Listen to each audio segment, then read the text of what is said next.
So the secret to the perfect Thanksgiving pumpkin pie, go with squash. There's some really cool varietals of squash out there. For a long time, I would use just butternut squash. You can find them very easily. They roast up super well. They're sweet, they're pumpkin-y in the way you expect a pumpkin pie to be. But over the last couple of years, I've had the good fortune of being able to get my hands on these. These are Koginut squashes.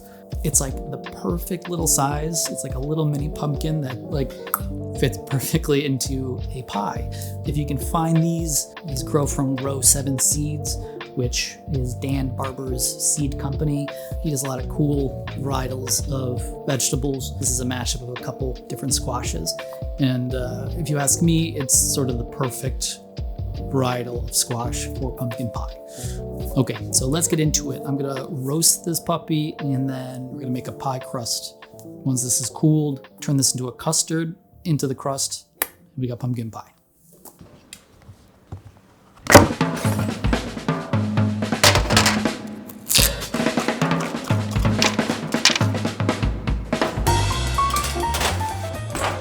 What we got here is a good old-fashioned pie crust montage.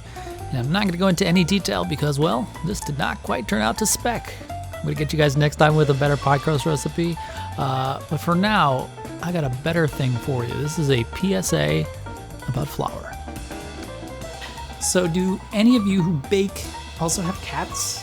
Do any of you who bake and also have cats that do this? Do they attack your flour bags? Do they absolutely tear them to shreds, getting themselves, the entire kitchen, counter covered in flour? Because I absolutely do. Dude, like Radish, our cat Radish, he used to do this all the time as a kitten and kind of thought this had stopped. So I left this on the counter overnight and, well, I woke up to like a murder scene. But man, this makes a mess. So, word of caution, if you have a cat and bags of flour. So after an hour, these are ready to come out of the oven. All of that stuff around the roasted squash, that's basically caramel. It's the sign of a really good squash. It's super sweet, so it's sort of roasted in all that flavor. And look how tender these are now. They're so perfectly ready to scoop. I'm about to open up a can of coconut milk, and Radish freaking loves coconut milk, and he's gonna be meowing in like less than 2 seconds.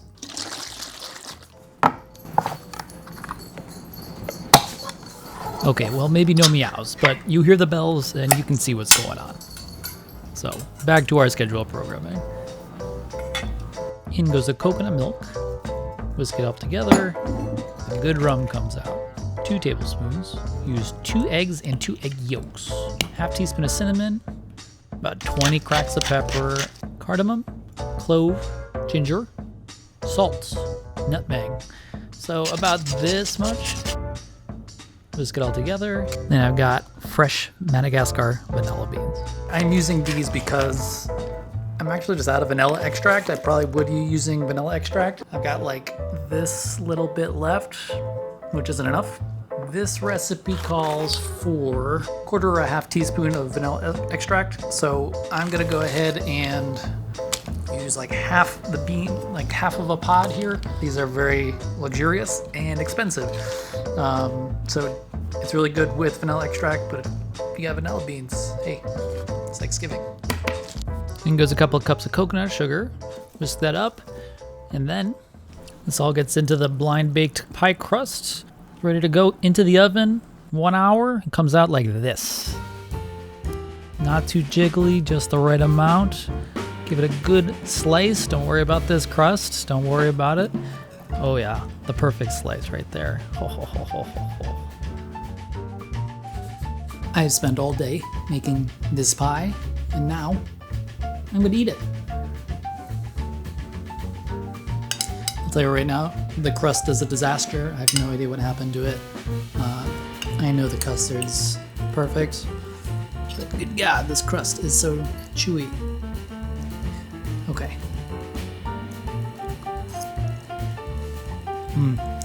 That's Thanksgiving right there. Oh my God. Yeah. It's like, it's velvety. It's, when I say it's like a custard pie, like this is the texture I'm talking about. You see what I mean? It's like just set, like not overcooked.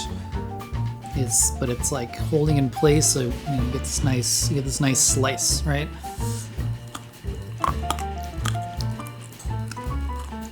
Literally never had a crust this bad. All right, I gotta stop dwelling on the negative.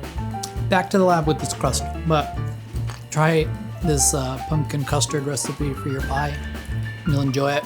Really not too crazy.